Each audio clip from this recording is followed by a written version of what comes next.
pada Direktur siapa tuh? Amerta Futuristik Cendekia, Mbak Ana Friwiduri. Salam kenal ya Mbak Ana. Kemudian yang saya hormati para narasumber yang hebat-hebat ini, Ibu Dewi Liana Katili dan Bapak Maulana Yusuf. Yang saya hormati para peserta pelatihan 24 jam guru kreatif. Alhamdulillah hari ini kita sudah berkumpul ya dalam room Zoom di Hari Pendidikan Nasional. Tepatnya ya, mudah-mudahan di tanggal ini, di hari ini kita juga bisa memanfaatkan waktu dengan baik karena sedang hari libur juga ya, tapi tetap tidak mengurangi keinginan atau minat Bapak Ibu untuk menambah ilmu. Baiklah, daripada lama-lama ya, kita akan memulai. Mohon untuk mematikan di-unmute dulu ya. Kita akan mulai dari narasumber pertama, yaitu Bapak Maulana Yusuf yang sering kita panggil Pak Momol, kalau saya manggilnya Bro. Bukan sis ya. Jadi saya sebelum kita mulai, sebelum mempersilahkan, saya akan membacakan dulu biodatanya ya. Bukan biodata tuh ya. Pengalaman-pengalamannya nanti saya share dulu nih. Ini narasumber pertama kita kali ini adalah Pak Maulana Yusuf MPD yang sering kita panggil Pak Momol, yang lahir di Jakarta tanggal 4 April 1987. Tempat tugasnya di SD Negeri Cipete Utara 15 pagi, Jalan Sawo 3 nomor 8 Cipete Selatan, Kebayoran Baru, Jakarta Selatan. Riwayat pendidikannya S2 Dasar UHAMKA tahun 2019, Short Studi Jurnal Akademik Universitas Sains Malaysia tahun 2010, S1 PGSD UHAMKA tahun 2009. Adapun riwayat pekerjaan dan prestasinya ini mengajar di UHAMKA Prodi PGSD pada tahun 2009 sampai dengan 2014, mengajar di SD Negeri Cipete Utara 15 pagi 2011 sampai dengan sekarang.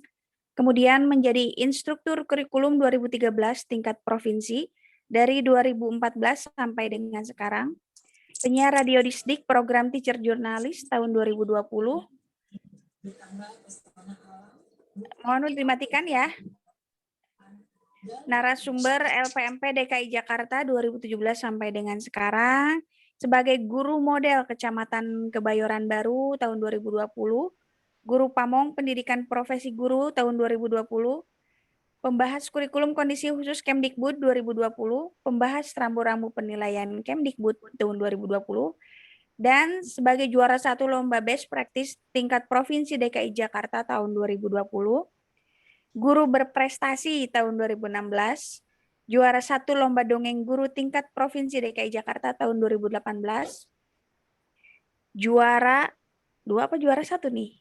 Juara 2 Lomba Dongeng Guru tingkat Jabodetabek. Oh, banyak banget ya prestasinya.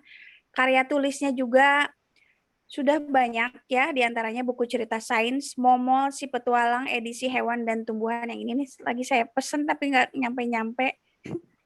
Yang kedua, buku Best Practice Terbaik Dariku Untukmu. Yang ketiga, buku Rindu Bersekolah, kumpulan puisi. Yang keempat, buku Surat Rindu. Yang kelima, buku antologi puisi Rahasia Hati. Yang keenam, buku antologi Sepenggal Kisah. 7, buku antologi cerita anak Serpihan Mimpi. Nah, itu tadi kurikulum vitae dari narasumber pertama kita, Pak Maulana Yusuf atau Pak Momol.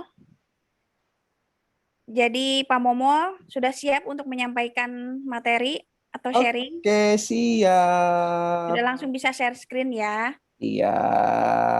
Persilahkan. Baik, terima kasih. Bu Fenty atau Sis. Halo Ma, apa kabar? Bapak Ibu guru semuanya, selamat merayakan Hari Pendidikan Nasional di tahun 2021. Kita isi kegiatan kita hari ini dengan sesuatu yang bermanfaat. Insya Allah sengaja hari ini merupakan hari terakhir kita pelatihan, sehingga kita adakan melalui Zoom, namun Bapak Ibu yang berhalangan untuk mengikuti melalui Zoom juga nanti rekaman ini akan kami upload melalui link YouTube Spektrum Channel yang nantinya Bapak Ibu guru yang lain bisa tetap menyaksikan, dan nanti setelah ini akan ada link form yang harus Bapak Ibu kerjakan sebagai syarat untuk mendapatkan sertifikat 24 JP. Dan kepada Bapak Ibu guru semuanya se-Nusantara, terus saja pantengin IG kami, ada IG Bu Dewi, Fenty, Mbak Ana, dan juga saya, dan juga AFC, karena insya Allah setiap minggunya akan ada kegiatan-kegiatan yang bermanfaat tentunya untuk Bapak Ibu guru semua, baik yang bersertifikat maupun yang non-sertifikat, baik yang ber-JP maupun yang tidak ber-JP, seperti itu. Jadi terima kasih sekali lagi untuk partisipasi aktifnya di dalam kegiatan AFC yang bersama dengan Spektrum Channel. Nah, hari ini saya dan Bu Dewi akan memaparkan dua materi terkait, kalau saya akan menambahkan tentang pembelajaran berdiferensi. Nanti kalau sama Bu Dewi, kita semua diajak untuk mengoptimalkan kreativitas kita. Dan itu saja dipandu oleh moderator kita, Ibu Fenty Sanubari. Izinkan saya untuk share screen. Saya meyakini bahwasannya Bapak Ibu semua sudah pernah mendengar pembelajaran berdiferensiasi. Apa sih itu pembelajaran berdiferensi, dan juga apa sih yang esensi dari pembelajaran yang berdiferensiasi? Apakah penting untuk kita lakukan bersama dan lain sebagainya. Nah, itu yang saat ini memang sedang digiatkan. Terlebih lagi nanti Bapak Ibu, saya saat ini juga sedang mengikuti kegiatan pelatihan untuk instruktur nasional, di mana nanti ke depannya juga akan ada yang namanya kurikulum paradigma baru, di mana pembelajaran itu haruslah dilakukan berbasis kompetensi, dan kita harus benar-benar melihat terkait dengan karakteristik dari peserta didik kita sendiri. Jadi setiap anak nanti bisa jadi akan mendapatkan treatment yang berbeda di dalam pembelajarannya. Nah, oleh karena itu, untuk memulai itu semua, perlu rasanya kita sama-sama memahami terkait dengan diferensiasi dalam pembelajaran. Bukan berarti kita membeda-bedakan, tapi ini adalah sesuatu yang harus kita lakukan. Terlebih lagi, salah satu kompetensi guru yang harus dimiliki adalah pedagogik.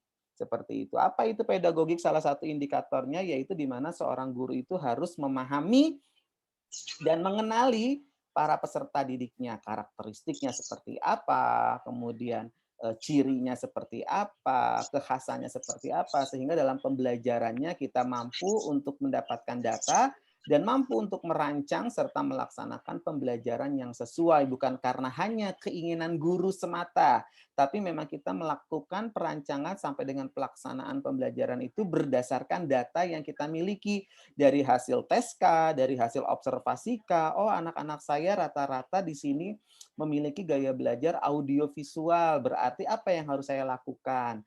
Anak murid saya itu memiliki karakteristiknya visual. Berarti apa rancangan kegiatan pembelajaran yang dapat Bapak Ibu lakukan agar dapat mengoptimalkan kemampuan peserta didiknya. Karena kita tidak bisa yang namanya ketika kita sudah paham dan memahami serta mengenali gaya belajar peserta didik, contohnya tahu kita anak-anak kita visual, tapi kita mengajarinya dengan ceramah yang cenderung audio. Apakah itu akan optimal kemampuan belajarnya? Apakah akan tercapai ketercapaian pembelajarannya? Tentu saja nantinya akan mendapatkan masalah-masalah baru.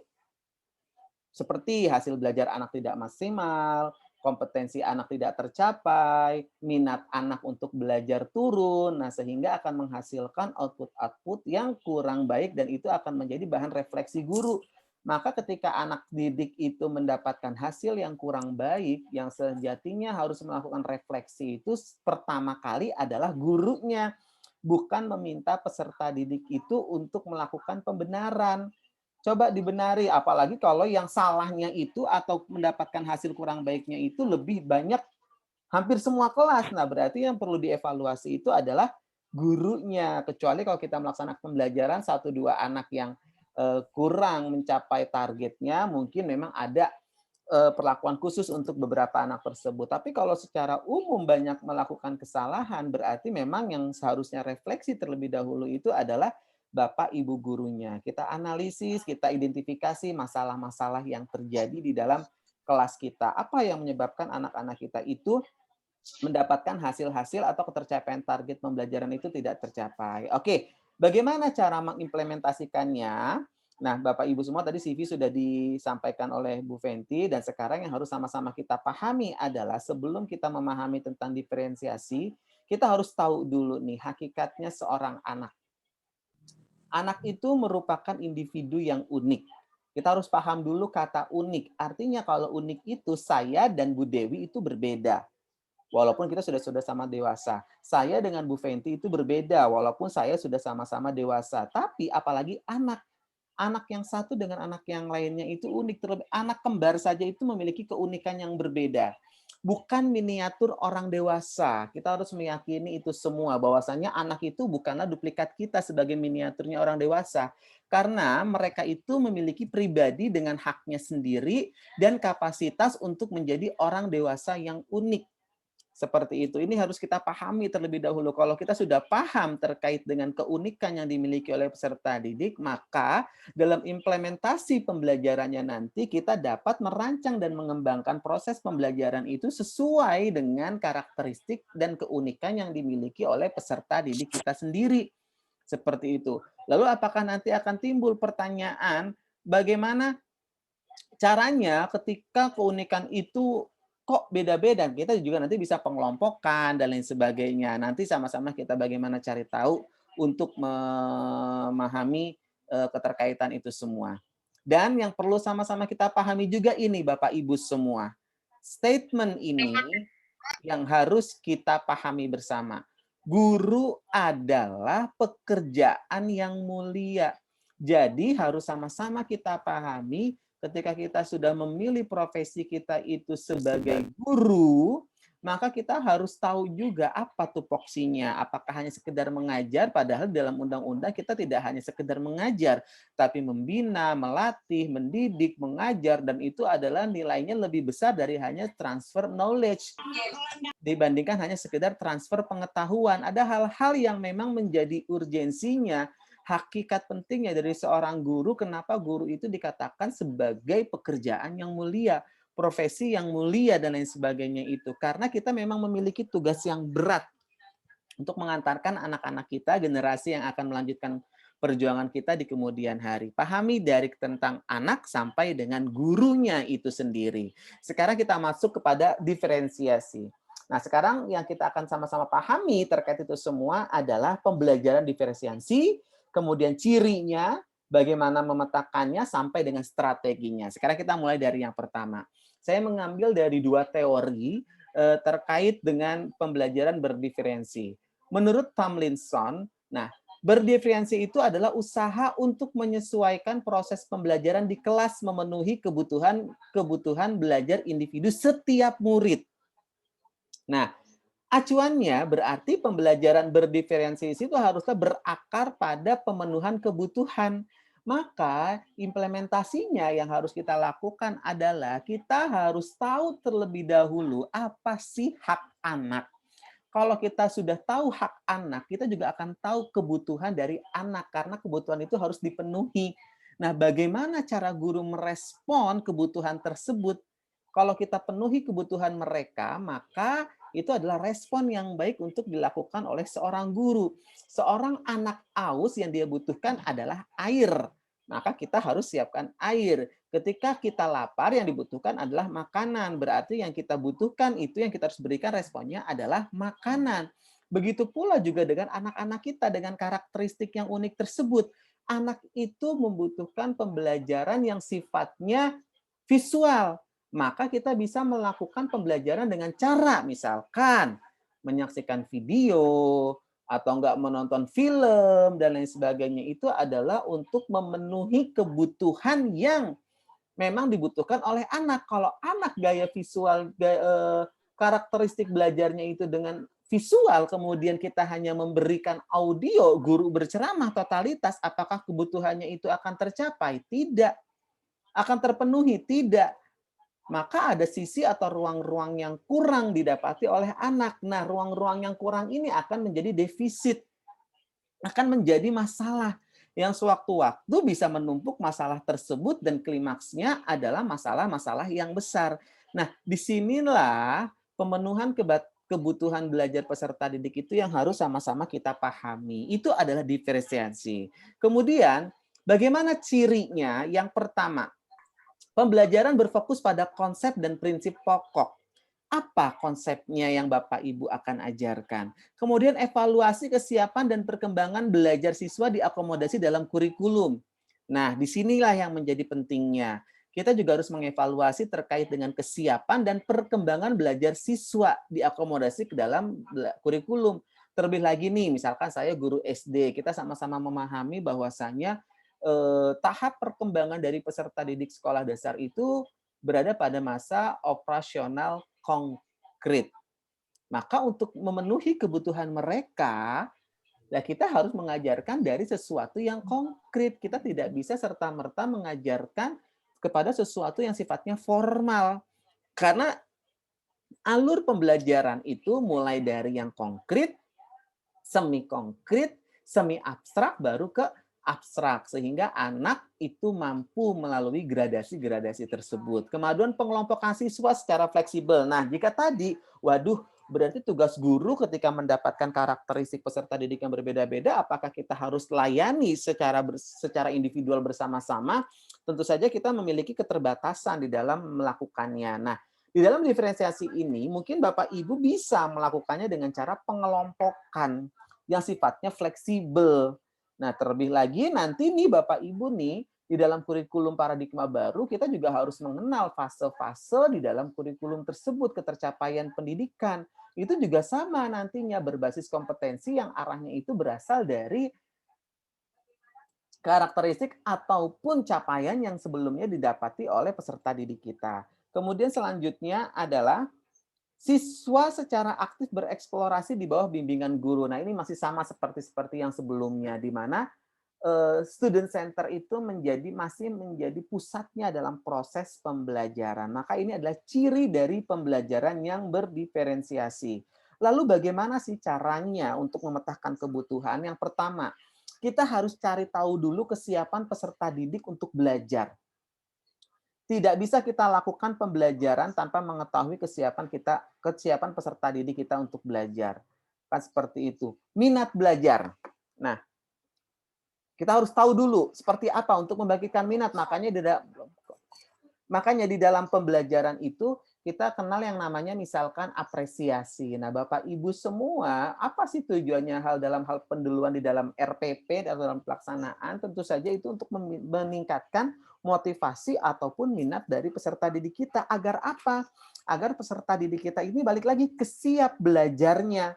Kalau kita mengetahui peserta didik kita tidak siap belajarnya, maka apa yang akan kita sampaikan bisa jadi hanya beberapa persen yang didapatkan. Misal misal ketika kita mengajar, kita tahu anak-anak kita itu dalam kondisi tidak siap. Misalkan ada seorang anak yang berangkat ke sekolah dalam kondisi dimarahi sama ibunya di rumah, sehingga dia terpaksa untuk datang ke sekolah. Datang ke sekolah dia membawa masalah. Apakah dia sudah siap untuk belajar? Tentu saja tidak siap, tapi tetap kita minta mereka untuk mendengarkan dan menyimak, dan kita terus saja mentransfer apa yang ingin kita sampaikan, yaitu informasi-informasi. Apakah yang tercapai? Tidak. Maka kita ajak dulu mereka seyogianya apa? Atur dulu psikologisnya, misalkan dengan ajak bernyanyi, melakukan hal-hal yang menyenangkan, mengingat pembelajaran yang sebelumnya dengan cara yang menyenangkan, tanya jawab, dan lain sebagainya. Dan itu akan membangkitkan minat serta motivasi dari peserta didik kita semuanya. Kemudian profil belajar muridnya, seperti itu. Nanti ada penjelasannya selanjutnya. Nah, ini Bapak Ibu, lebih rincinya. Definisinya untuk kesiapan belajar peserta didik itu adalah kapasitas untuk mempelajari materi baru. Maka kita harus cari tahu dulu, misalkan dalam kegiatan pendahuluan, kita tanyakan kepada anak-anak kita. Misalkan kita belajar tentang pecahan nih Bapak Ibu. Kan untuk mengetahui anak itu bisa melakukan operasi hitung pecahan itu kita juga harus tahu dong materi sebelumnya, karena pecahan itu misalkan menyamakan penyebut dengan menggunakan KPK. Kita cari tahu dulu nih anak-anak sudah paham belum tentang KPK. Kita tanya jawab. Kemudian tujuannya untuk apa? Memodifikasi tingkat kesulitan pada bahan pembelajaran. Ketika kita sudah mengetahui tentang kesiapan anak, kita tahu masalahnya anak-anak masih belum paham ini, maka kita merancang, oke, sebelum saya masuk ke materi pecahan, saya rasanya perlu terlebih dahulu mengenalkan kembali terkait dengan materi KPK agar anak-anak itu mampu laksanakan pembelajaran itu sesuai gitu loh dengan konsep-konsepnya. Kemudian yang selanjutnya adalah melakukan assessment, observasi dan memberikan pertanyaan tentang apa yang diketahui, dan ini adalah caranya bagaimana seorang guru itu melakukan atau menentukan dari kesiapan belajar peserta didiknya. Minat. Minat itu kan ada di dalam diri peserta didik. Nah, salah satu motivator penting bagi peserta didik untuk dapat terlibat aktif dalam proses pembelajaran itu adalah karena adanya minat. Maka erat kaitannya nanti selesai materi ini, Bu Dewi akan menyampaikan materi tentang optimalisasi terkait dengan kreativitas dan profesionalitas guru. Karena ketika guru kreatif itu akan erat hubungannya dengan meningkatkan motivasi peserta didik kita untuk mengikuti pembelajaran. Maka minat pun juga akan tumbuh. Karena ketika kita sudah tahu minat peserta didik kita mampu merancang pembelajaran yang menarik dan bermakna. Caranya bagaimana? Melakukan assessment, melakukan observasi, sampai dengan memberikan pertanyaan tentang apa yang diketahui. Nah, itu Bapak Ibu semuanya. Kemudian selanjutnya adalah terkait dengan profil peserta didik. Apa sih profil peserta didik itu? Yaitu kecenderungan cara-cara tertentu yang digunakan siswa dalam memproses apa yang harus dipelajari. Misalkan jenisnya nih, preferensi belajar terdiri misalkan gaya belajar. Gaya belajar itu adalah profilnya peserta didik. Kan ada 3. Misalkan apa? Audio, visual, dan kinestetik. Nanti penjelasannya di bawah. Dan itu kita harus paham semuanya. Nah, ketika kita sudah paham, maka kita nanti dapat melibatkan profil tersebut di dalam dasar untuk merancang serta melaksanakan proses pembelajaran agar tadi kebutuhan peserta didik itu dapat terpenuhi dan peserta didik itu dapat melakukan pembelajaran dengan cara yang terbaik karena sesuai itu semuanya. Nah, ini modalitas belajar yang mereka miliki. Tadi gaya belajar misalkan. Visual, belajarnya dengan cara melihat. Auditory, belajarnya dengan cara mendengar. Kalau kinestetik itu belajar dengan cara bergerak dan memegang atau praktek. Ini saya yakin Bapak Ibu guru semua sudah paham tentang ini, hanya saja apa sih itu diferensiasi. Nah, diferensiasi itu caranya kita harus tahu modalitas yang dimiliki oleh para pembelajar, oleh peserta didik kita. Karena tujuannya nanti adalah bagaimana kita merancang serta melaksanakan proses pembelajaran yang menarik dan bermakna bagi peserta didik kita. Itu tujuannya ketika kita sudah tahu modalitasnya. Yang parah adalah ketika kita tidak tahu modalitas, tapi kita melaksanakan, kita menuntut hasil yang banyak atau hasil yang tinggi, maka tidak akan tercapai. Kan seperti itu. Tapi kita sudah tahu modalitas, oh modalitas anak tahapnya segini, maka pembelajarannya itu dapat kita lakukan, kan seperti itu. Nah, sesuai dengan itu semua. Bagaimana sih ciri-cirinya? Nah, ciri-cirinya nih.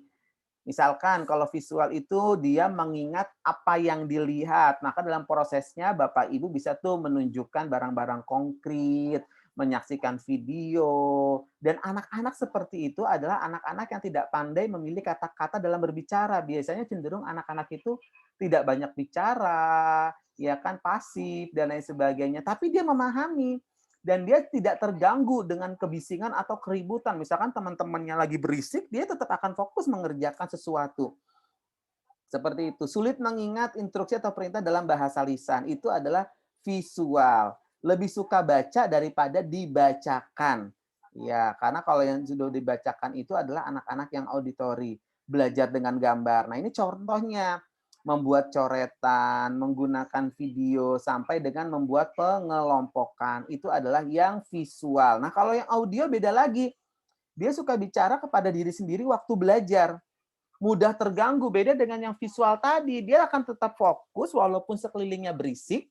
Namun anak yang auditori karena dia mengutamakan pendengaran, indera pendengaran ya kan, maka untuk ada hal-hal yang seperti keributan, keberisikan dan lain sebagainya ada di sekitarnya, dia akan terganggu, mungkin tidak akan tuntas pembelajarannya ketika ada sesuatu yang mengganggunya. Kemudian mempunyai kesulitan menulis yang banyak tetapi hebat dalam bercerita. Nah, ini adalah anak-anak yang auditori, dapat mengingat dengan baik apa yang dipelajari dan didiskusikan daripada apa yang dilihat. Lalu bagaimana caranya? Nah, kita latih anak-anak kita bicaranya dengan misalkan bercerita yang lebih mementingkan suara yang keluar, menulis ulang yang dipelajari. Nah, anak-anak auditori itu mudah atau pintar sekali untuk berdiskusi, berdebat, wawancara. Nah, itu anak-anak auditori. Misalkan dengan mendengarkan kaset, seminar, lokakarya nih Bapak Ibu semua nih, di sini yang misalkan pada saat webinar atau seminar, hobinya menutup kamera, ya kan? Nah, itu bisa jadi ciri-ciri orang-orang yang auditori, tapi dia tetap mendengarkan. Atau misalkan yang visual, dia udah matiin kamera, terusnya tidur. Nah, itu anak-anak visual tuh. Nah, seperti itu ya. Kemudian yang kinestetik, bicaranya pelan. Dia banyak bergerak, sulit duduk diam waktu belajar dalam jangka waktu lama, menghafal dalam berjalan bolak-balik. Kan ada ya Bapak Ibu ya, anak-anak kita ketika menghafal itu tidak bisa diem. Bahkan ada yang suaranya lantang, ada yang petakilan, ada yang mondar-mandir sambil bawa buku, ada pokoknya sambil melakukan gerakan-gerakan yang terkadang tidak kita bisa pikirkan seperti itu. Ketika bicara banyak menggunakan isyarat tubuh, bahkan menggunakan jari sebagai penunjuk ketika sedang membaca. Jadi bacaannya itu ditunjuk pakai jari dan itu adalah contoh-contoh anak-anak yang kinestetik. Nah, lalu bagaimana cara belajarnya? Melakukan praktek pastinya. Mengamati demo, contoh konkret, drama, permainan, aktivitas sampai dengan ini Bapak Ibu menggunakan gerak dalam belajar. Nah, anak-anak ini Bapak Ibu kalau tidak difasilitasi dengan baik, dia akan menimbulkan masalah. Bisa jadi dia mengganggu teman-temannya. Gurunya ceramah karena dia bukan auditori, dia kinestetik, bisa saja dia mengganggu temannya. Pensilnya diambil, atau enggak dia melakukan hal-hal yang misalkan ngerobek kertas, dia bikin kapal-kapalan di kelas, dan lain sebagainya. Itu adalah anak-anak kinestetik. Seperti itu. Lalu bagaimana sih caranya untuk melakukan strategi pembelajaran diferensiasi? Nah, pertama yang Bapak Ibu harus ketahui di sini adalah ada 4 bagian diferensiasi, yaitu pertama konten, proses, produk, dan lingkungan. Konten itu seperti apa?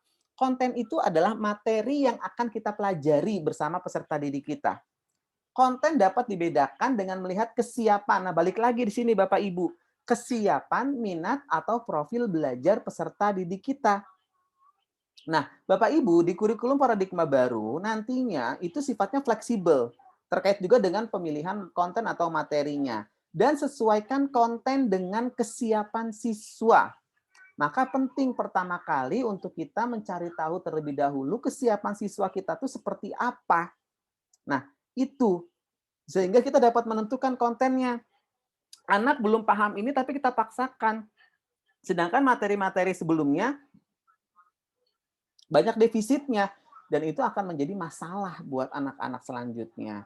Kemudian contohnya diferensiasi komponen isi, seperti yang tadi ya, konten itu isi, menggunakan bahan bacaan pada berbagai tingkat keterbacaan, menyediakan bahan ajar pada kaset, menggunakan daftar kosakata untuk mengetahui tingkat kesiapan, mempresentasikan ide sampai dengan menggunakan teman baca dan menggunakan kelompok kecil dalam membaca. Nah, kalau diferensiasi proses mengaktifkan pembelajaran, menjelaskan manfaat dari materi, misalkan kegiatan belajar aktif, pemodelan, demonstrasi, latihan, permainan, sampai dengan kegiatan pengelompokan. Ini adalah diferensiasinya berdasarkan prosesnya, Bapak Ibu. Jadi kita dapat menggunakan berbagai macam metode yang dapat kita gunakan untuk ini. Dilihat dari apa tadi? Kesiapannya, minatnya, sampai dengan profilnya. Profil siapa? Profil peserta didik kita, sehingga kita dapat ini melakukan diferensiasi prosesnya. Kemudian yang selanjutnya adalah diferensiasi produk. Apa itu diferensiasi produk? Yaitu hasil pekerjaan atau unjuk kerja yang harus siswa berikan atau tunjukkan. Misalkan berupa karangan, tulisan, hasil tes rekaman, presentasi, rekaman diagram, pidato, dan lain sebagainya. Produk harus mencerminkan pemahaman murid dan berhubungan dengan tujuan pembelajaran yang diharapkan. Itu intinya. Jadi produk itu harus mencerminkan pemahaman murid. Nah, Bapak Ibu di sini dalam mengindikatorkan anak itu paham atau tidak, kita juga harus flashback ke sebelumnya. Misalkan anak sebelumnya sudah mampu membuat sesuatu yang kita misalkan nilainya C.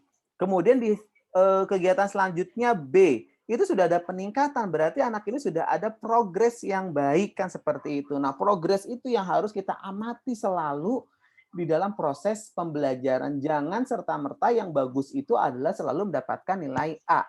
Sedangkan progres itu misalkan ada anak peserta didik kita selalu mendapatkan nilai 0, 1, tapi kita motivasi, kita adakan treatment yang berbeda untuk anak tersebut. Tiba-tiba pada saat pelatihan, pada saat penilaian harian selanjutnya dia dapat nilai 4. Dari 0 ke 4 itu sudah naiknya 4 poin. Berarti itu sudah progresnya bagus dibandingkan anak-anak yang biasa dapat nilai 8, besoknya dia dapat nilai 10, dia hanya 2 poin. Nah, progres itu yang harus kita hargai, terlebih lagi anak yang tadi tuh dari 0 ke 4 itu usahanya sudah luar biasa sekali bagi anak tersebut. Selanjutnya, ini yang terakhir yaitu diferensiasi lingkungan. Diferensiasi lingkungan yaitu bagaimana cara siswa bekerja dan merasa dalam proses pembelajaran. Jadi kita harus benar-benar hargai dia agar dia merasa terlibat di dalam proses pembelajaran. Maka yang harus dilakukan oleh guru adalah bentuklah lingkungan anggota pembelajar tersebut. Nah, dengan apa? Guru-guru akan memimpin murid untuk mengembangkan sikap dan praktik yang saling mendukung tumbuhnya lingkungan belajar. Maka libatkanlah mereka di dalam proses pembelajaran agar dia ini apa? Merasa dalam proses pembelajaran. Hadirkan mereka di dalam proses pembelajaran. Karena kalau dia sudah merasa, mereka akan ikut terus dalam proses pembelajaran. Maka tujuan yang akan dicapai pun juga akan tercapai. Itulah yang diharapkan. Contohnya memastikan adanya tempat di ruangan, menyediakan materi yang mencerminkan misalkan berbagai budaya, menetapkan pedoman, sampai dengan membantu siswa memahami bahwa ada siswa yang perlu bergerak untuk belajar, sementara yang lainnya itu lebih suka untuk duduk tenang. Nah, ini terkait dengan profil yang tadi, kita harus bisa. Guru itu kan juga sebagai fasilitator bagi peserta didiknya, seperti itu. Nah, setelah kita tahu apa itu diferensiasi, maka yang perlu kita lakukan dan refleksi pada diri kita, repotkah? Kan kayak seperti itu. Repot nggak sih dia berdiferensiasi? Maka kita harus melakukan dan memfasilitasi karakteristik peserta didik kita yang bermacam-macam. Tadi ada proses pengelompokan dan lain sebagainya. Maka kita harus melakukan seperti ini nih. Seperti yang dilakukan oleh Zig Ziglar. Positive thinking will let you do everything better than negative thinking will. Ya kan? Berpikir positif itu akan membuat kita lebih baik daripada berpikir negatif. Maka ketika kita bilang repot, berpikirlah positif bahwasanya ini tujuannya adalah baik untuk anak-anak kita. Maka itu akan lebih baik. Itu menurut Zig Ziglar. Tapi memang sesuatu itu tergantung dari pikiran kita semua, Bapak Ibu. Maka ketika kita berpikir repot, maka akan berat. Tapi ketika kita berpikir, oke, saya bisa, maka itu akan terasa ringan. Walaupun di depan itu adalah adanya tantangan-tantangan yang terus kita hadapi seperti itu. Nah, saya mengingatkan juga, ini menurut Kiai Haji Maimun Zubair, yang paling hebat bagi seorang pendidik adalah mendidik. Dan rekreasi yang paling indah adalah mengajar. Ketika melihat murid-murid yang menjengkelkan dan melelahkan, terkadang hati teruji kesabarannya.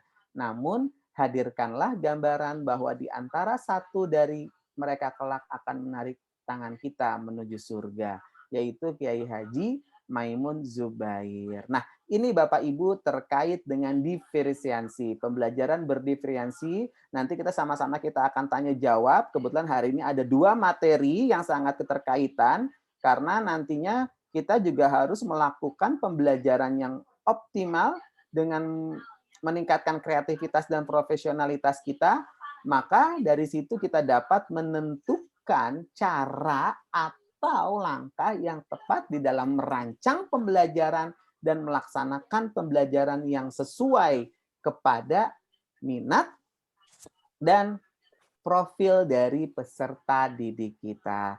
Itu Bapak Ibu yang dapat saya sampaikan terkait dengan implementasi diferensiasi pembelajaran. Nanti kita akan ada tanya jawab setelah materi yang kedua yang akan disampaikan oleh Bu Dewi. Selanjutnya saya serahkan kepada moderator kita Bu Fenty. Silakan Bu Fenty. Terima kasih Pak Momol. Saya manggilnya Bro. Luar biasa ya materi pertama kita, sangat membantu sekali ya, apalagi buat kita yang baru. Dan Pak Momol ini memang sudah terpilih menjadi instruktur nasional yang nantinya akan menjadi kepanjangan tangan kebijakan pemerintah juga, dan mudah-mudahan juga bisa sharing pada kita ya, ketika punya ilmu baru share gitu ya. Mudah-mudahan kita juga bisa mendapatkan ilmunya dan bermanfaat. Oke, kita lanjut. Bu Fenty mau ingatkan Ya. Bapak Ibu jangan lupa untuk screenshot ya. Screenshot tampilan di Zoom-nya nanti sebagai bukti pada saat link form untuk Bapak Ibu upload di Google Form-nya untuk LK hari ini. Namun ketika yang Bapak Ibu menyaksikan lewat YouTube, maka nanti yang harus di screenshot adalah YouTube-nya. Kalau yang di Zoom silakan untuk melakukan screenshot karena nanti akan ada kolom untuk upload foto di sana. Terima kasih Ibu Fenty.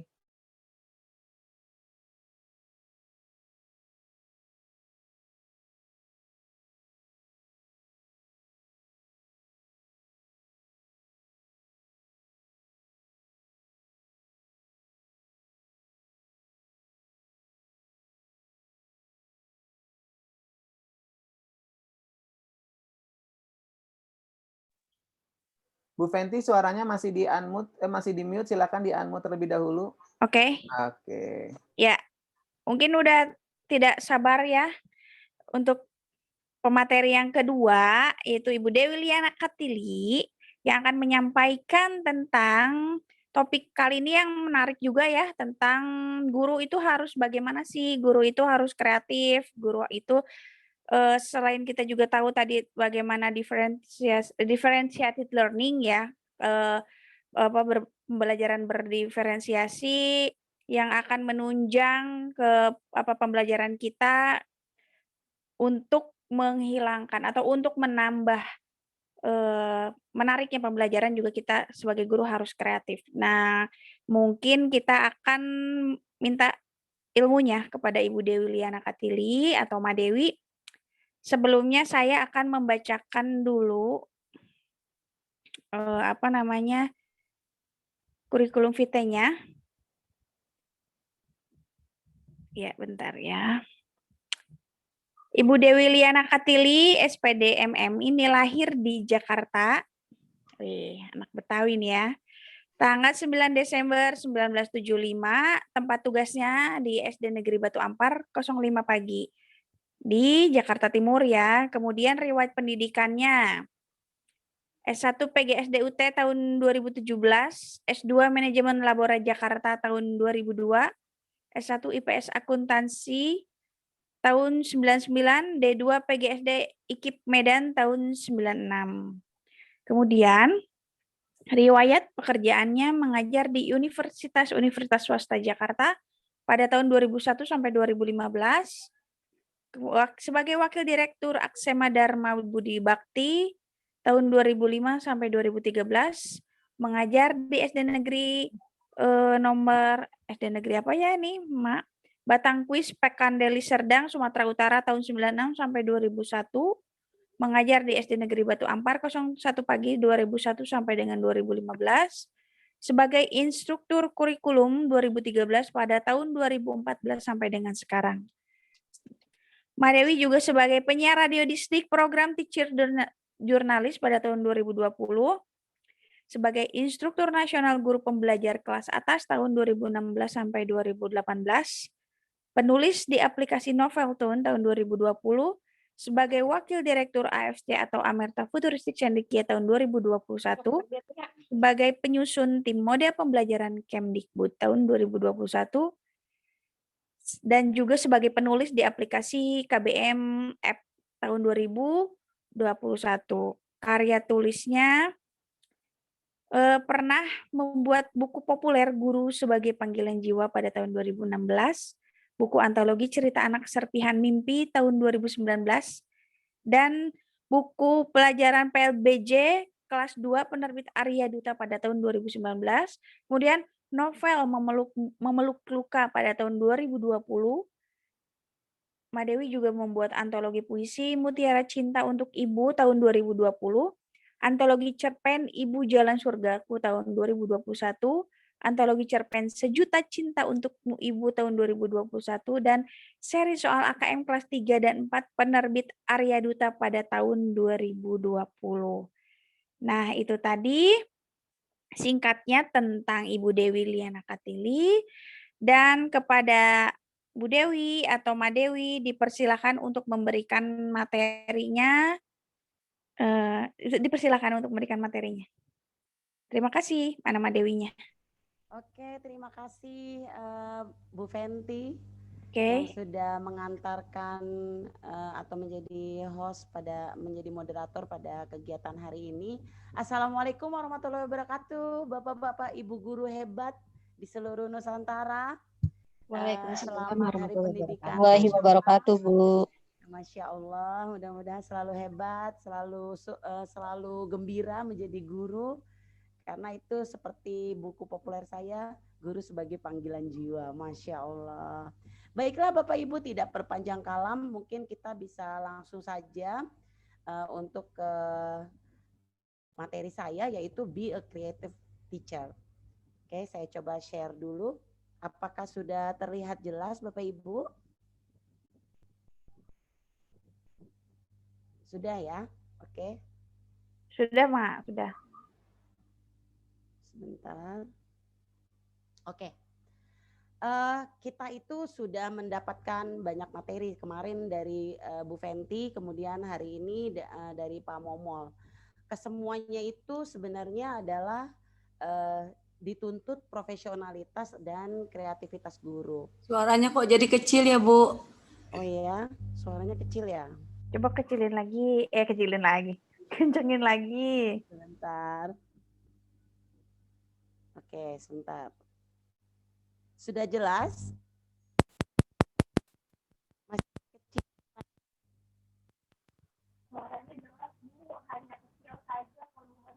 Iya, volumenya aja. Sebentar ya. Suaranya Mbak Peti jelas, Bu Dewinya kurang kenceng. Oke, sebentar. Speakernya. Nah, udah mulai nih, Mak. Sudah bisa? Suara saya sudah jelas? Udah, sok. Oke, berarti harus didekatkan begini ya. Oke, saya share screen lagi.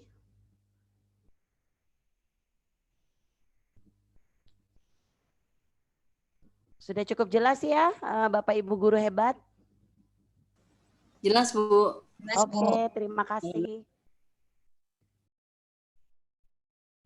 Ya, kita ulangi lagi. Seperti yang sudah kita dapatkan materi dari Ibu Fenty dengan Mr. Momol atau Mr. Maulana Yusuf, kita ini, maaf, sebentar kita ulangi lagi.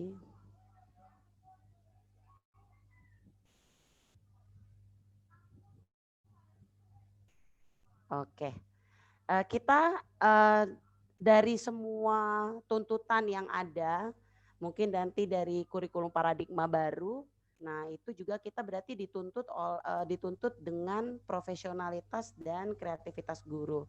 Sebenarnya profesionalitas guru itu didapatkan dengan banyaknya kreativitas yang kita lakukan. Semakin banyak kreativitas yang kita lakukan, maka profesionalitas kita juga semakin akan diakui atau akan mendapatkan banyak dampak yang positif untuk pendidikan di Indonesia. Saya menyampaikannya untuk be a creative teacher. menjadi guru yang kreatif. Nah, cara menggalinya seperti apa sih Bapak Ibu? Ternyata kita ini masih sepertinya masih terjebak pada cara-cara pembelajaran yang kita dapatkan dari guru-guru kita ketika kita sekolah dulu. Itu dulu yang harus kita akui. Ketika kita mengakui bahwa ada sesuatu pola yang tidak cocok untuk dilakukan pada saat ini dan untuk masa depan anak-anak kita, maka kita harus menggali bagaimana menjadi guru yang kreatif. Oke, kita lanjut. Sebelumnya saya ucapkan dulu selamat Hari Pendidikan Nasional tanggal 2 Mei 2021, serentak bergerak wujudkan Merdeka Belajar ya. Merdeka Belajar berarti bukan tidak belajar ya Bapak Ibu ya. Dan kita juga sebagai guru selalu harus belajar, wajib belajar sepanjang hayat. Oke Bapak Ibu, di sini saya ingin mengartikan dulu sebenarnya kreativitas itu apa sih? Kreatif itu apa sih? Nah, digambarkannya kreativitas itu adalah dengan gambar awan, kemudian di tengahnya adalah gambar lampu. Ini adalah ide-ide yang masih ada di dalam mimpi. Karena kreativitas itu sebenarnya adalah awalnya adalah impian yang kemudian diwujudkan oleh orang-orang setelahnya. Nah, kemudian Bapak Ibu, kreativitas itu apa? Menurut KBBI, kreativitas itu adalah memiliki daya cipta, memiliki kemampuan untuk menciptakan. Jadi bukan hanya menciptakan, tetapi bisa menggabungkan unsur-unsur atau hal-hal yang telah ada. Nah, itu juga bentuk kreativitas. Kemudian Bapak Ibu, bersifat daya cipta pekerjaan yang menghendaki kecerdasan dan imajinasi. Apakah kita guru adalah termasuk pekerjaan yang menghendaki kecerdasan dan imajinasi? Oh, tentu saja, karena siswa-siswa kita juga dituntut seperti itu, yaitu diharapkan kecerdasannya secara emosional, secara kognitif dan lain-lain, tetapi juga imajinasinya yang dikembangkan. Dengan begitu maka bukan hanya gurunya yang kreatif, tetapi akan menghasilkan siswa-siswa yang kreatif. Nah, oke, lanjut.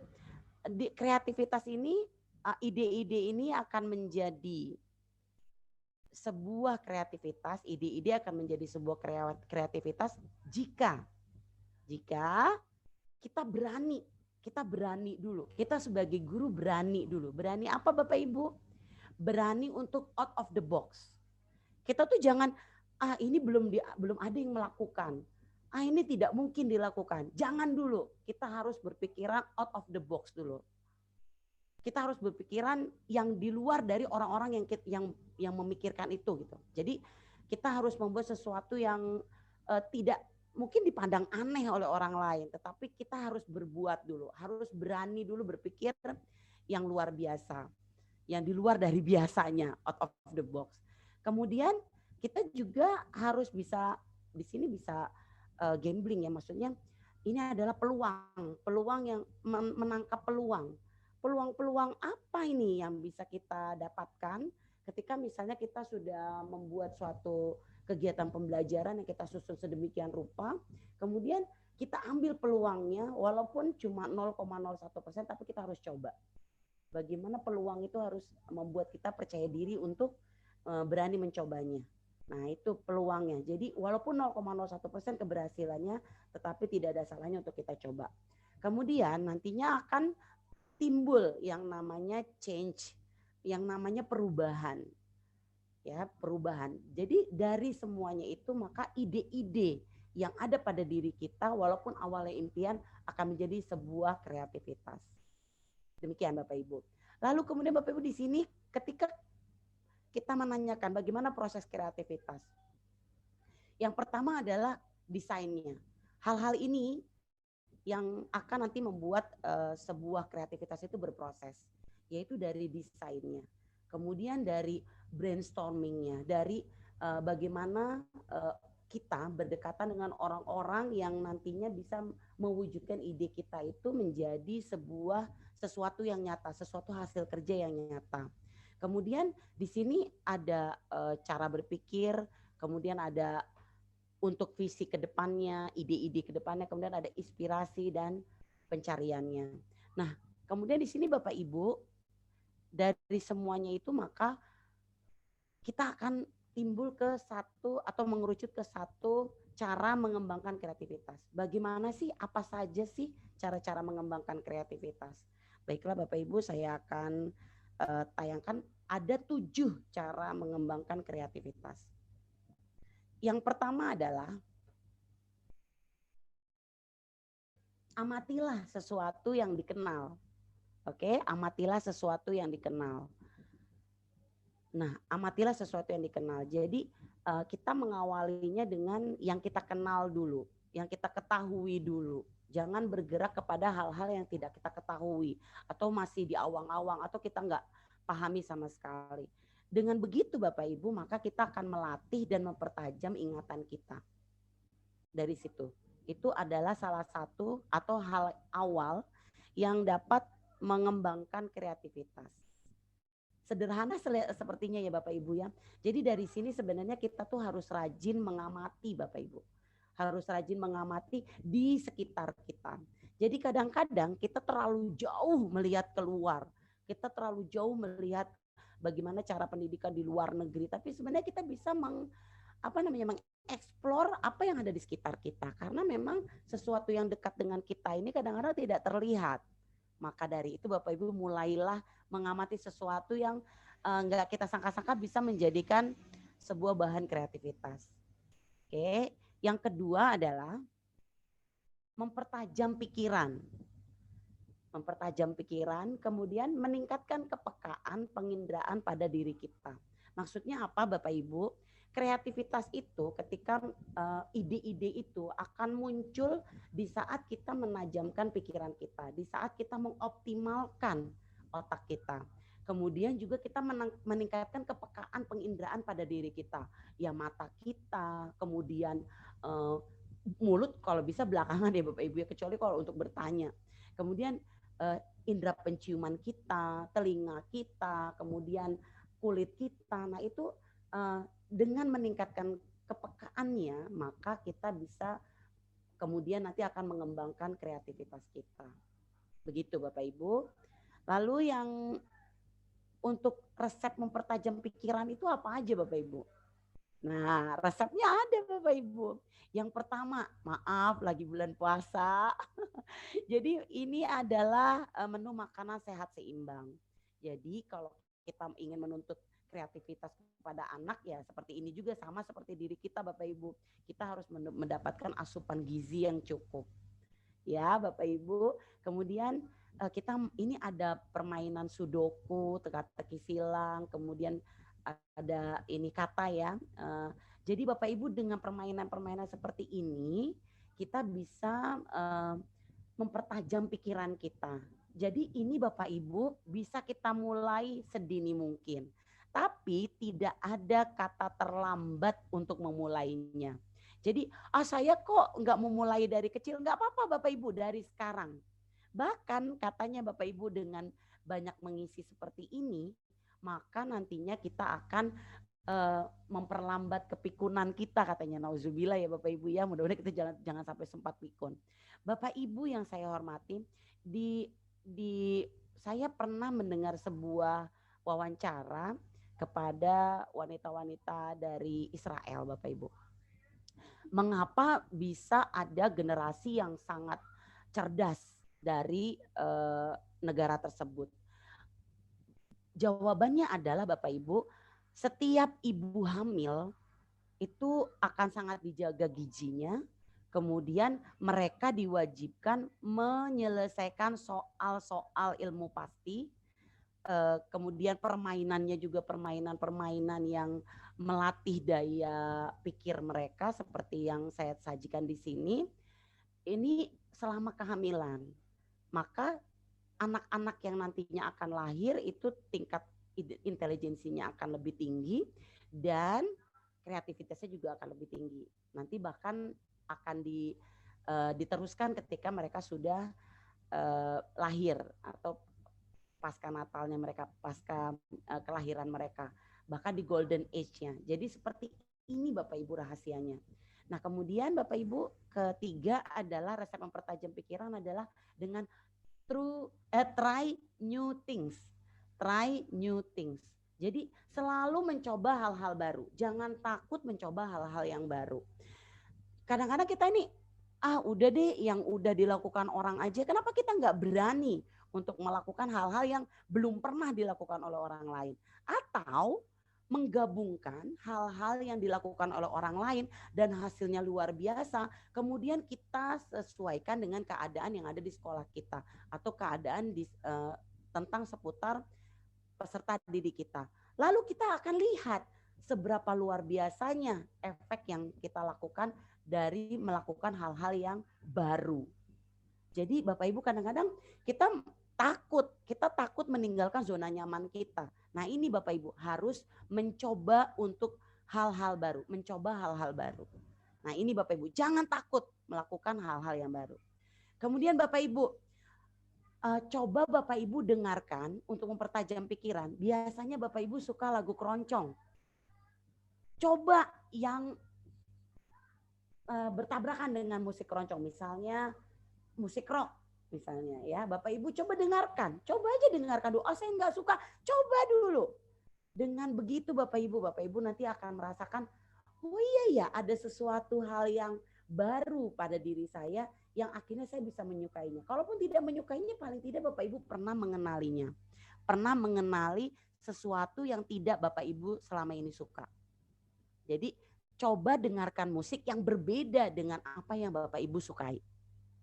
Dicoba dulu Bapak Ibu ya, jangan takut untuk melakukan hal-hal yang baru.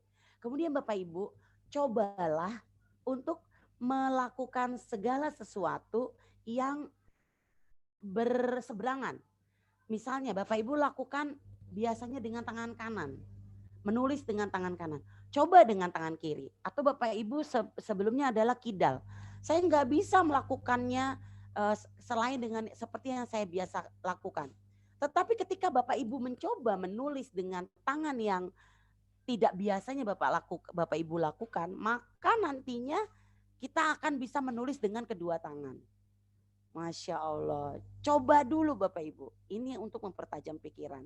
Kemudian Bapak Ibu, ini memperbaharui ruang kerjanya. Bapak Ibu kalau suka drakor nih, saya suka drakor juga nih. Kalau ada yang film-film maksudnya yang menunjukkan tentang ruang kerjanya itu sangat sangat bisa menimbulkan motivasi, kreativitas dan inovasi untuk para pekerjanya. Kenapa di ruang guru kok masih kaku aja Bapak Ibu? Kenapa ruang guru kita itu cuma hanya terdiri dari kursi, meja, tidak ada gambar-gambar, tidak ada hal-hal lain yang bisa meningkatkan kreativitas kita. Munculkan banyak warna. Saya sekarang bangga sekali di DKI Jakarta itu, di tempat saya banyak melihat begitu banyak warna yang dimunculkan di sekolah. Begitu banyak lukisan yang ditampilkan di sekolah. Tetapi kenapa di ruang guru tuh masih kaku juga Bapak Ibu? Padahal Bapak Ibu untuk mempertajam pikiran, resepnya adalah salah satunya memperbaharui ruang kerja. Baik ruang kerja di rumah maupun ruang kerja di sekolah. Kenapa sih di ruang guru tuh masih yang kaku? Di BUMN atau di kementerian-kementerian ruang kerjanya itu sudah banyak berubah Bapak Ibu, sudah banyak menunjukkan ini loh ruang kerja yang bisa memancing kreativitas dan lain-lain. Demikian Bapak Ibu. Kemudian apa lagi? Ini dia. Bapak Ibu, ayo kita sekarang sama-sama ketika kita merasa jenuh. Kenapa kita merasa jenuh Bapak Ibu? Kita merasa jenuh karena kita melakukan rutinitas. Coba Bapak Ibu tarik napas dalam-dalam, kemudian masukkan oksigen yang banyak ke otak kita. Maka dari situ otak kita akan segar. Kemudian ketika kita, apa ya yang harus kita lakukan? Kita menemukan jalan buntu. Bisa Bapak Ibu dengan menarik napas dalam-dalam. Kemudian keluarkan pelan-pelan. Dari situ Bapak Ibu bisa menimbulkan ketenangan. Dari ketenangan itulah kita bisa muncul ide-ide baru. Berdasarkan latihan-latihan yang sebelumnya. Yaitu dari sini Bapak Ibu, dari kita melakukan permainan-permainan yang mempertajam pikiran, tidak takut mencoba hal-hal yang baru. kemudian musik-musik yang sebelumnya tidak pernah kita dengar, kita coba dengar, lalu kita mencoba hal-hal yang berseberangan dari rutinitas kita, kemudian kita merubah, itu coba Bapak Ibu tarik nafas dalam-dalam, kemudian keluarkan. Itu akan mengalir Bapak Ibu, ide-ide baru. Ya, kita coba Bapak Ibu. Kemudian Bapak Ibu menulis. Ternyata mempertajam pikiran juga Bapak Ibu menulis. Menulisnya seperti apa? Menulis status WA Bapak Ibu. Status Facebook bisa Bapak Ibu. Kemudian di Instagram. Dari situ Bapak Ibu bisa mengeluarkan ide-ide. Bisa juga menangkap ide-ide, bisa juga mengapresiasi ide-ide orang lain. Nah, dengan begitu Bapak Ibu, dengan menulis seperti itu, Bapak Ibu jadi mengumpulkan ide-ide orang lain, kemudian digabungkan menjadi ide Bapak Ibu. Nah, Bapak Ibu, ya mudah ya, tapi sulit sekali dilakukan.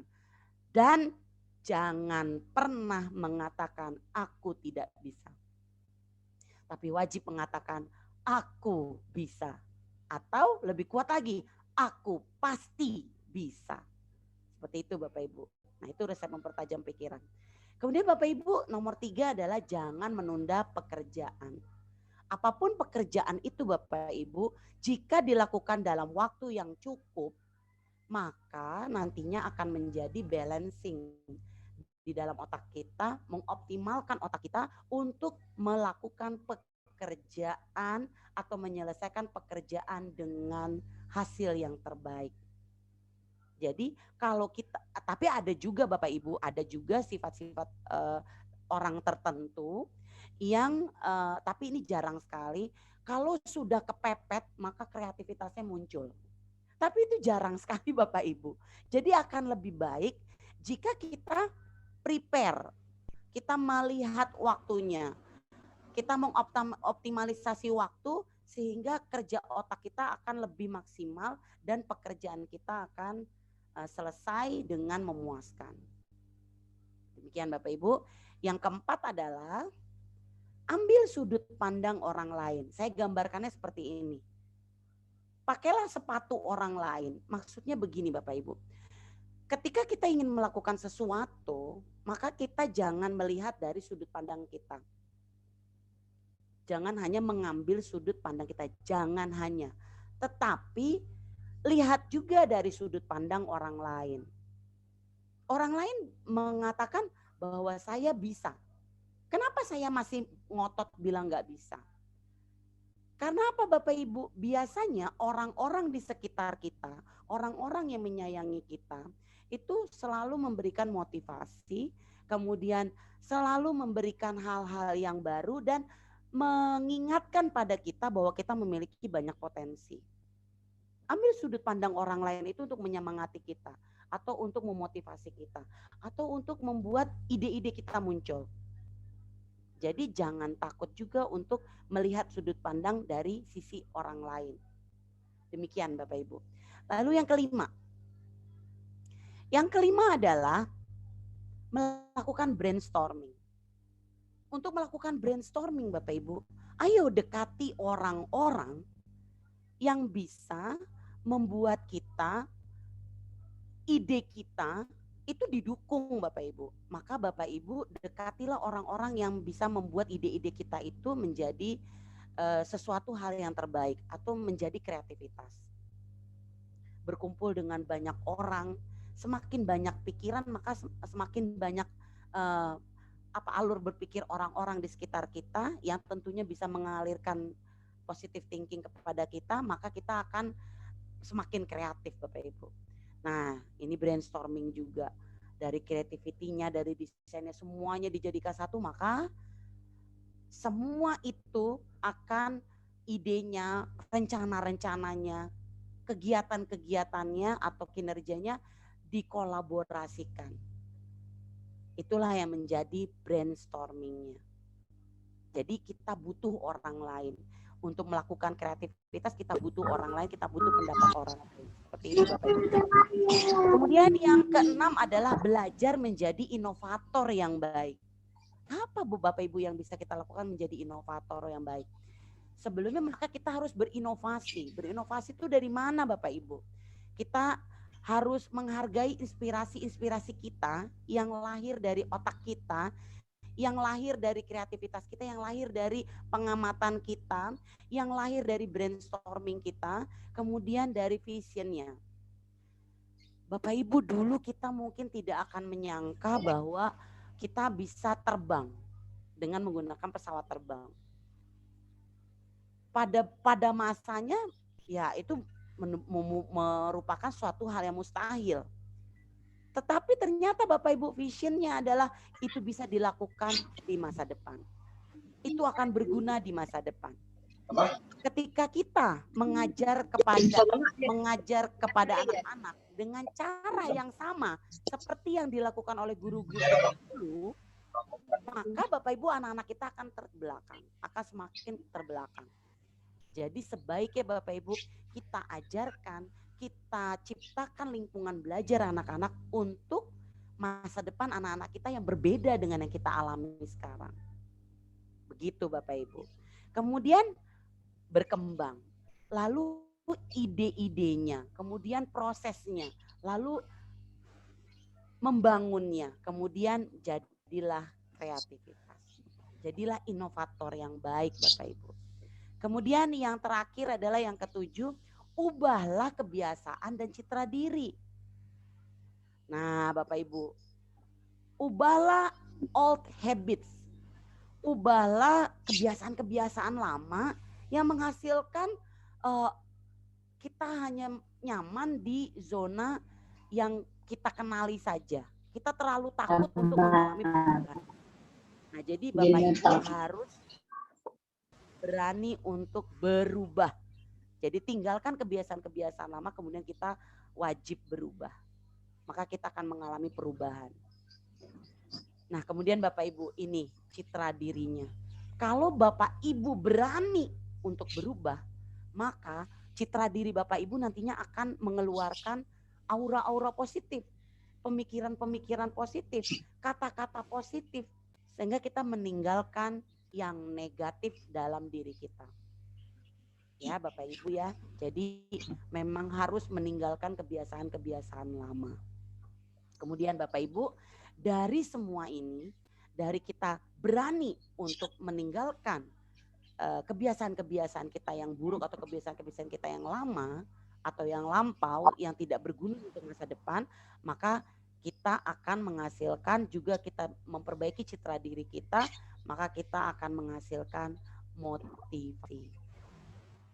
Ini Bapak Ibu, motivasinya.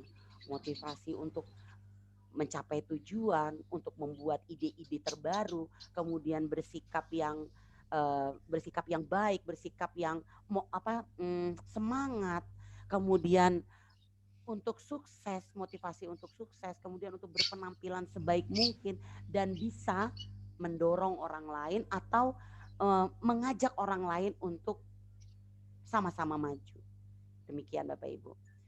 Oke Bapak Ibu, untuk kesimpulannya adalah ide-ide itu berasal biasanya dari problem. Tadi Pak Momol sudah mengatakan bagaimana sih yang namanya pembelajaran diferensiasi. Itu adalah problem, karena kita itu adalah sesuatu yang baru. Nah Bapak Ibu sekarang kita pikirkan, ketika memikirkan ini, cobalah untuk berkreativitas, cobalah untuk memasukkan ide-ide, memasukkan inovasi, memasukkan motivasi ke dalam cara proses berpikirnya ini. Kemudian Bapak Ibu nanti akan bisa, insya Allah akan menghasilkan solusi-solusi yang terbaik. Maka Bapak Ibu, orang yang kreatif itu dapat melakukan pendekatan secara bervariasi dan memiliki bermacam-macam kemungkinan penyelesaian terhadap suatu persoalan. Ya Bapak Ibu.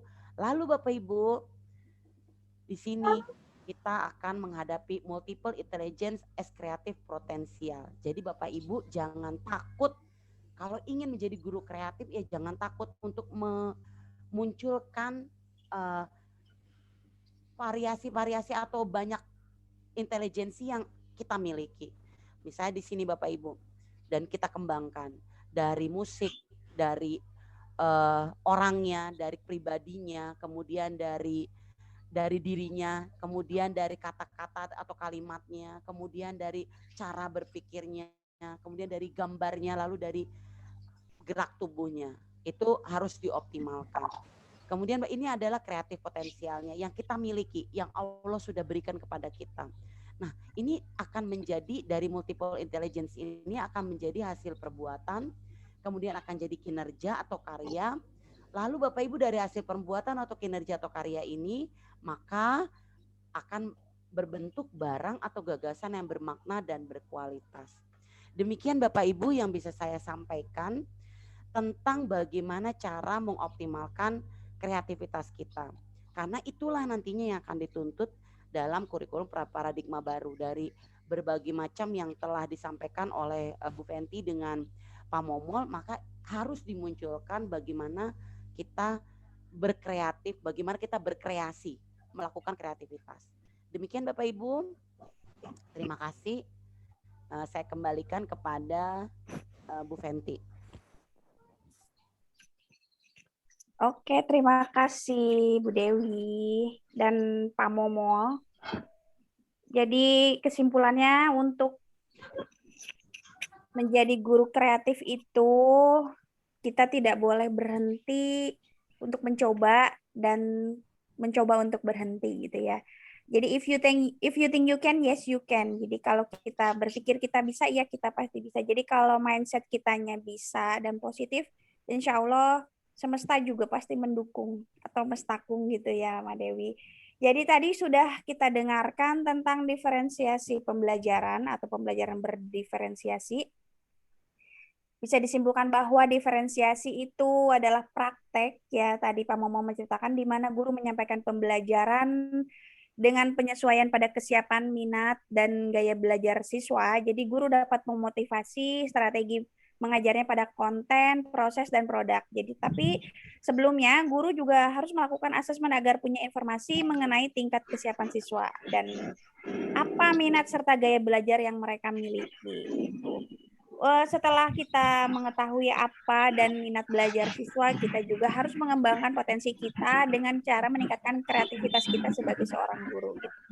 Nah, tidak berlama-lama lagi, maka silakan yang ingin bertanya langsung saja ya, Pak Momo, dan bertanya pada kedua narasumber kita. Silakan bisa raise hand gitu atau dipilih siapa? Oh ya, Bu Junianti ya, silakan. Yang lain tolong dimatikan ya mikrofonnya. Baik, terima kasih Ibu Fenty. Saya Ya. akan bertanya kepada Pak Momo nih Bu, tentang ciri-ciri anak belajar itu kan ada yang tipenya kinestetik apa ya?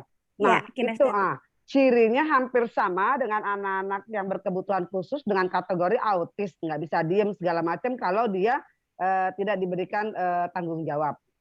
Nah, pertanyaan dari yang saya ingin tanyakan ini, apakah anak berkebutuhan khusus dengan kriteria autis ini bisa kita terapkan seperti ciri orang belajar kinestetik seperti itu, Bu? Mungkin Pak Momo bisa menjelaskan, karena di sekolah kami itu kebetulan sekolah inklusi yang memang kategorinya banyak anak-anak berkebutuhan khusus. Terima kasih. Menarik sekali pertanyaannya ya. Silakan dijawab Pak Momo. Di-unmute ya.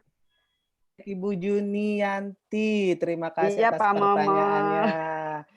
Betul Bu, apalagi sekolah-sekolah kita sekarang sudah tidak boleh ya yang namanya menolak peserta didik inklusi ya. Jadi hampir semua sekolah di DKI Jakarta itu menerima anak-anak berkebutuhan khusus, dan itu menjadi amanah lagi buat kita semua. Terlebih lagi, saya tertarik Bu terkait dengan pertanyaan Ibu. Kebetulan juga pada saat S2 yang lalu tesis saya membahas tentang anak-anak inklusif di sekolah-sekolah inklusif. Jadi memang banyak hal-hal. Nah, keterkaitan dengan pertanyaan Ibu tadi, apakah gaya belajar, contohnya lebih spesifik adalah anak-anak berkebutuhan khusus, apakah bisa kita terapkan dengan gaya-gaya belajar kinestetik dan lain sebagainya. Pertama, yang harus sama-sama kita sadari, ketika kita ingin menyatakan anak tersebut adalah anak berkebutuhan khusus, itu bukan dari gurunya, tapi itu merupakan hasil dari assessment atau hasil dari orang-orang yang memang ahli dan lain sebagainya, yaitu orang-orang misalkan psikiater ataupun dokter itu.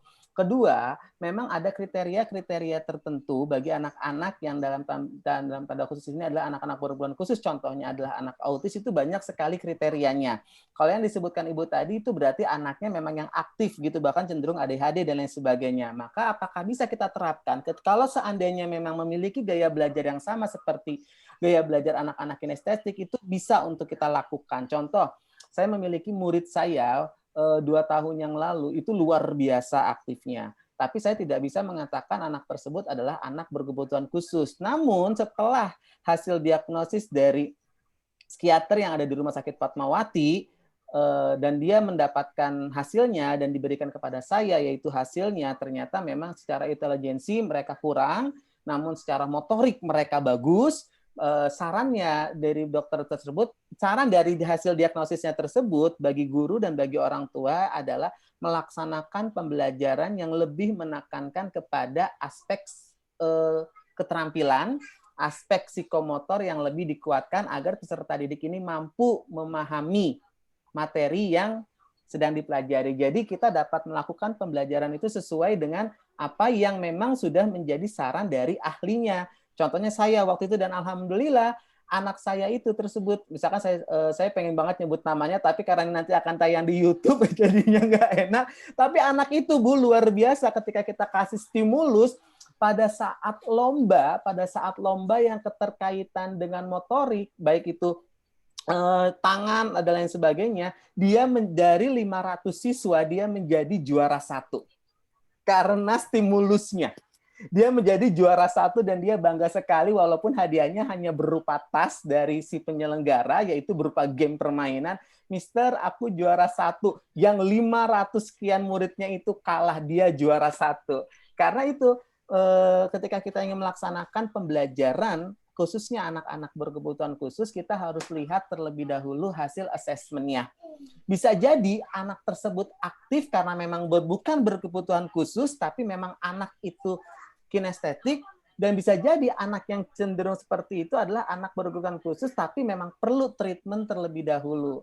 Seperti itu ya Ibu. Jadi saya belum bisa mengklasifikasikan secara umum apa yang harus dilakukan atau bisa sama, karena kalau untuk anak-anak ABK tersebut kita berdasarkan hasil asesmen dokter. Karena kalau itulah kesiapan belajar, penentuan perencanaan dan lain sebagainya itu harus berdasarkan dari asesmen. Nah, kalau Bapak Ibu semua mengikuti dari modul-modul yang diterbitkan oleh kementerian, ada yang namanya modul tes diagnosis, itu untuk membantu kita merancang pelaksanaan pembelajaran. Jadi sebelum kita merancang, sebelum kita melakukan pelaksanaan, kita lakukan suatu tes diagnosis, maka dari hasil tersebut kita dapat merancang sesuai dengan data yang kita peroleh.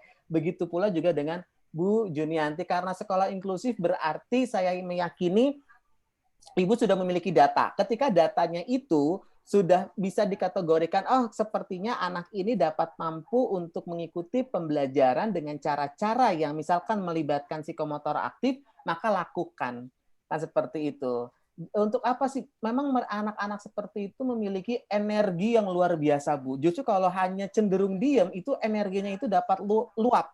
Contohnya kasus anak saya ini, sehingga di dalam suratnya itu orang tuanya dipesankan tidak boleh banyak mengkonsumsi makanan yang mengandung karbo, tidak boleh mengkonsumsi makanan yang seperti coklat dan lain sebagainya, karena energinya itu harus dia lepaskan.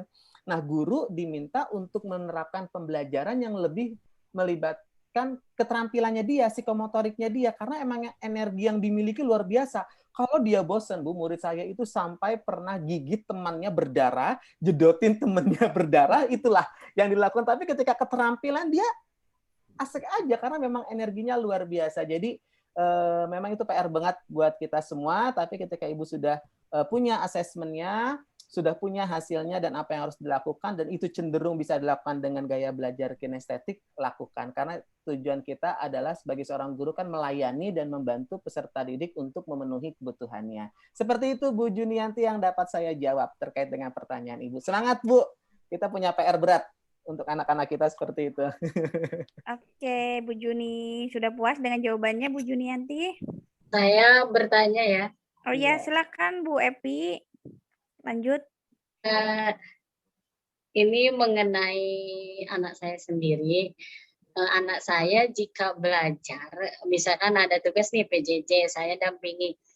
Belajarnya itu tidak mau di meja, maunya glosor di bawah. Tapi kakinya sambil gerak-gerak, sambil tangan kanan menulis, tangan kiri megang apa, pokoknya. Atau kalau enggak dia makan. Itu cara belajar. Jadi dia anggota Tubuhnya gerak semua. gitu, yang lain gerak ya, kakinya diacung-acung, tangannya diacung-acung, pokoknya tapi dia nulis gitu. Jadi fokusnya tuh ke sana kemari. Terus makan, kalau makan dia tidak bisa duduk di meja, makan harus lihat game, harus nonton TV, harus sambil main game.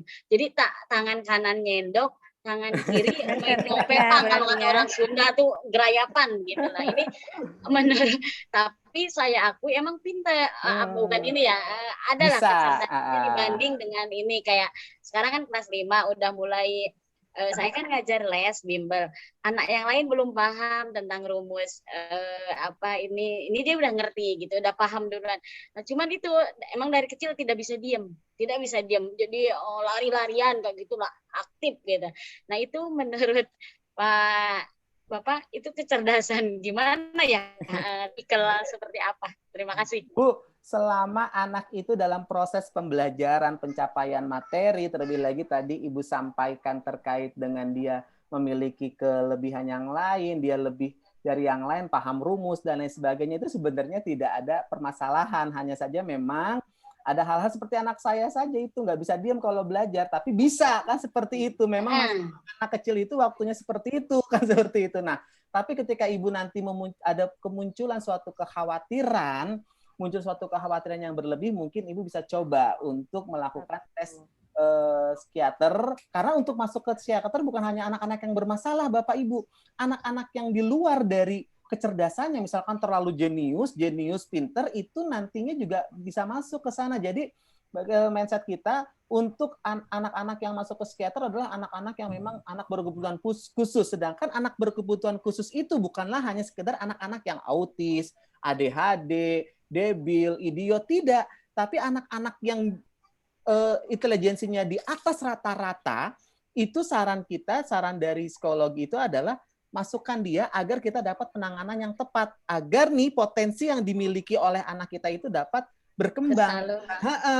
Nah, ibu udah memahami nih, anak saya belajarnya maunya glosor, tapi bisa dibanding dengan yang lainnya bisa. Nah, mungkin ada keterampilan jamak yang memang dimiliki oleh anak ibu. Nah, saat ini kita sebagai orang tua tidak tahu, tapi nanti kalau kita ingin cari tahu lebih dalamnya, kita bisa tanya kepada yang ahlinya sehingga pantesan anak saya seperti ini, maka saya nanti bisa alihkan nih, selain hanya sekedar akademik, bolehlah saya ikutin anak-anak saya misalkan les silat atau enggak, kayaknya cenderungnya ke musik, sehingga nanti pengontrolan emosinya itu juga ada. Itu terjadi pada murid saya juga, Bu, yang satunya ketika dites secara emosional, secara akademik dia oke, emosionalnya dia tidak bagus, sehingga psikomotoriknya itu kelebihan.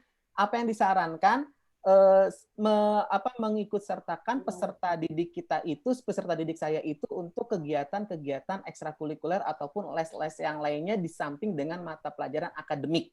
Seperti itu. Itu yang dilakukan. Contoh ketika anak saya waktu TK, nih anak saya si Al, waktu itu tes akademik di sekolahnya, dari hasilnya bagus. Anak saya juga nggak bisa diem. Kalau belajar tuh nggak bisa diem ya, teriak-teriak, nyanyi-nyanyi sama kayak bapaknya lah ya. Gerak-gerak dan lain sebagainya. Nah, tapi dia pinter karena dari tes psikologinya itu, dari tes kebahasaan dia bagus.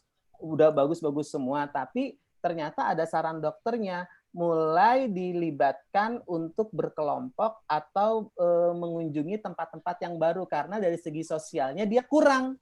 Nah, ketika kita orang tua tahu, anak saya ini memang secara akademiknya oke, dari segi kebahasaannya oke. Memang saya akui, Bu, dari umur 2 tahun itu untuk ngapal lirik lagu segala macam itu luar biasa. Tapi dari sisi sosial itu dia kurang bagus. Suka pemalu dan lain sebagainya. Ternyata itu kebaca oleh psikiater, dari situ orang tua disarankan untuk melibatkan anak kita itu untuk masuk ke grup baru untuk bisa bersosialisasi. Akhirnya kita coba ke sana, kita ikutkan ini, ikutkan itu, dan alhamdulillah sekarang baru masuk sebentar ke temannya yang baru, udah rame. Contohnya kayak semalam, saya buka bersama sama teman-teman SMA. Di sini juga ada teman saya nih, Maria Ulfa. Itu banyak sekali jarang sekali kenal sama teman-temannya, bahkan baru bertahun sekali baru ketemu, tapi alangkah cepat akrabnya mereka di lingkungan baru karena kita stimulus seperti itu. Bahkan anak saya, aku betah nggak mau pulang, mau main aja di sini, padahal dulunya nggak seperti itu. Nah, ibu boleh ketika ingin rasa tahunya besar, kenapa ya anak saya begini, bisa jadi ada sesuatu yang luar biasa yang dimiliki oleh anak ibu dan sayang sekali kalau tidak dikembangkan. Saran saya seperti itu. Kalau saya sebagai guru yang bukan ahli belum berani menjawab kenapa ya anak saya, nanti saya dibilangnya sotak. So tahu, saya kan bukan cenayang gitu. Waduh, ibu anak ibu nanti ada yang nempelin. Nah, itu kan bahaya lagi ya kan. apalagi sekarang lagi masanya segala sesuatu di kait-kaitkan dengan sesuatu yang yang luar biasa. Pokoknya Bu Epi terus semangat ya, jangan khawatir. Justru kalau khawatir ketika ada sesuatu yang mengkhawatirkan diri kita, namun hal itu bisa kita cross check kepada yang ahlinya. Itu saran saya, Bu. Oke. Terima kasih. Ibu Epi, Ya, Bu Epi mungkin bisa saya tambah sedikit jawaban dari Mr. Momol. Ya, boleh. Itu kebetulan anak saya juga seperti itu, Bu. Jadi dari kecil itu mungkin nggak bisa diem, padahal anak perempuan. Tapi kemudian saya cari pertolongan yaitu ke psikolog, sehingga halo Al. Maka ketika saya periksakan ke psikolog, ternyata memang sama seperti Mr. Momol. Jadi memang harus anak-anak ini harus disalurkan. Jadi dia punya punya kelebihan dibanding anak-anak lain. Jadi dia nggak bisa berhenti gerak, bahkan ketika tidur juga seperti itu. Sampai tidur merata, aja Bapak Ibu. Iya, tidurnya betul. Betul Bu, dan itu terjadi sampai sekarang. Tetapi ketika dia sudah capek, baru dia bisa berkonsentrasi untuk belajar.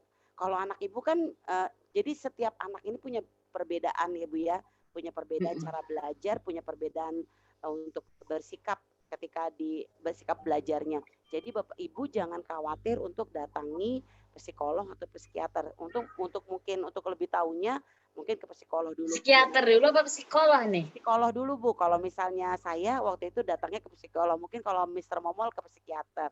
Jadi itu sama-sama ya Bu ya. Cuma saya merasa waktu itu belum perlu untuk ke psikiater. Jadi saya ke psikolog dulu. Gitu Bu. Jadi di rumah sakit negeri juga sudah banyak Bu menyediakan layanan-layanan seperti itu. Baru nanti treatmentnya akan dikasih tahu bagaimana cara menyikapi dari anak tersebut. Kebetulan anak saya seperti itu, sama seperti anaknya Mr. Momol.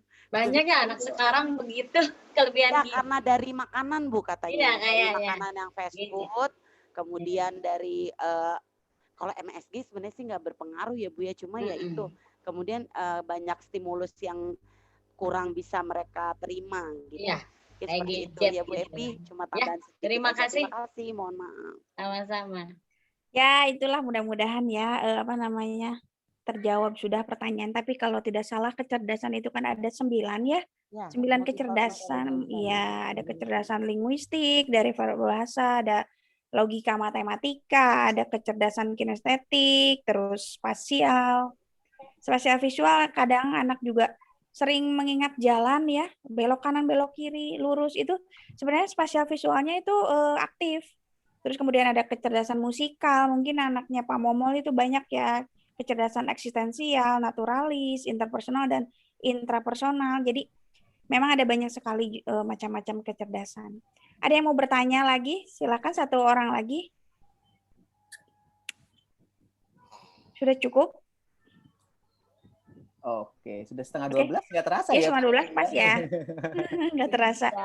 Jelas semua. Sudah jelas ya, mudah-mudahan hari ini ilmunya bermanfaat dan berkah buat kita semua ya, apalagi di bulan suci Ramadan, dan kita masih bisa meluangkan waktunya untuk menerima materi, dan para narasumber juga ridho, ikhlas memberikan materi di saat bulan suci Ramadan, dan kepada AFC juga yang sudah memfasilitasi pelatihan ini selama 24 jam dan memberikan sertifikat secara gratis ya kepada Bapak Ibu semua. Kemudian tadi ada yang bertanya bagaimana kalau rangkuman materinya nanti akan di-share. Kemudian di YouTube, nanti akan diupload ya. Rekaman yang hari ini akan diupload di YouTube. Dan bisa dilihat kembali gitu ya apabila ada yang kurang mengerti. Habis ini kalau nge-zoom Mau foto bersama dulu ya, Pak Momo. Baik, silakan Bu Fenty. kami sendiri percaya gitu ya. Coach ini kan kalau Pak Joko, ditanya, mohon di-unmute dulu. coachnya tuh ada di Bu Tuti sendiri. Coba di-unmute dulu semuanya. Nah, oke. Coba dibuka kameranya untuk kita foto bersama. Bentar. Hitungan ketiga ya. 1, 2, 3. Oke. Satu lagi. Jempolnya. Sebentar. Biar kelihatan hidup. Langsung saya share aja soalnya takut nggak kesimpan di itu. Ya, yang kedua. 1, 2, 3. Oke.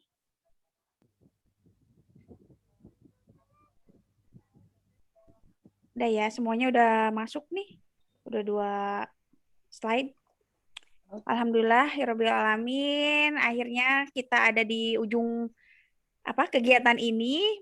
Meskipun waktunya terbatas hanya 90 menit, tapi mudah-mudahan bisa membekas dan kita sharing juga ke teman sejawat kita bagaimana cara apa itu diferensiasi pembelajaran differentiated learning gitu kalau bahasa Inggrisnya ya, pembelajaran berdiferensiasi dan bagaimana menyikapi paradigma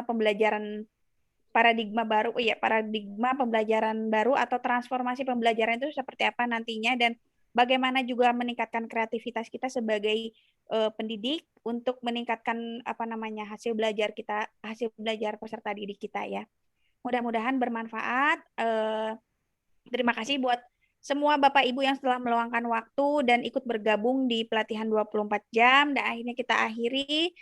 Saya akhiri ya Pak Momol. Ya, tapi sebelum Bu Fenty, maaf. Ya, mau ada statement, closing statement? Ini Bapak Ibu Guru, insya Allah sertifikat selambat-lambatnya akan kami kirim di hari Rabu. Jadi mohon untuk tidak keluar grup. Nanti data yang memperoleh sertifikat akan saya share. Siapa saja setelah hari ini Bapak Ibu menyelesaikan LK, besok data saya akan share. Jadi ketika masih ada nama yang salah ataupun belum tertuang namanya, nanti akan saya kasih link biodata untuk melengkapi. Jadi sehingga hari Rabu sudah sertifikat final yang Bapak Ibu terima, dan setelah sertifikat final sudah diterima maka tidak ada lagi pengeditan data. Jadi seperti itu, karena juga membantu panitia pembuat sertifikat untuk menyelesaikan sertifikat Bapak Ibu, dan saya juga memohon terus pantengi AFC dan juga Spektrum Channel, karena insya Allah kami akan rutin mengadakan seminar-seminar yang bermanfaat untuk Bapak Ibu semua. Tidak hanya untuk mengejar sertifikat, tapi kita sama-sama mencari manfaat dari apa yang kita sampaikan kepada Bapak Ibu semuanya. Semangat berkarya, salam sehat dan sukses selalu. Assalamualaikum warahmatullahi wabarakatuh. Silakan Mbak Dewi, mau ada pesan-pesan? Bukan pesan terakhir. Sopan nih, Bapak Ibu, mari kita mulai lakukan apa yang sudah kita ketahui. Jangan takut untuk berubah, jangan takut untuk melakukan hal-hal yang baru. Kemudian yuk kita tinggalkan hal-hal yang lama untuk menuju masa depan yang baru. Karena anak-anak kita masa depannya berbeda dengan masa depan yang kita alami. Oke Bapak Ibu, mohon maaf atas segala kesalahan dan kehilafan.